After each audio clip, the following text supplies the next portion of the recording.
First, I'd like to talk about knowing your audience. Now, there's actually two parts to knowing your audience. You've always been told in marketing, in your business, to know your audience. But you primarily have focused on a geographical, demographical makeup of your audience. How old are they? What is their gender? What are their interests? What do they read? Where do they go? Where do they work? What are their careers? And all of that is very important when it comes to storytelling, because let me give you an example. Let's say I'm 50, which I am, and let's say technology is very hard for me.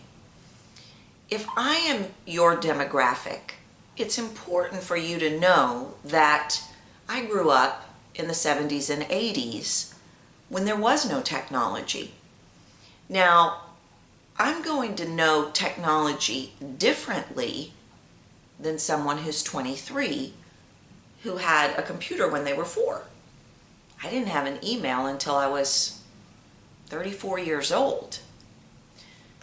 So those pieces are very, very important as you plan your stories, the geographical piece. Because if I'm part of your audience and you start selecting stories where you're talking about technology that I may or may not understand, I'm going to have a harder time connecting to you. So geography is absolutely important. The demographics are very important. Where we live, what we do, all of that. But there's also another piece, and that piece is the emotional quotient of your audience. So get all of your demographics together. All of that is very important.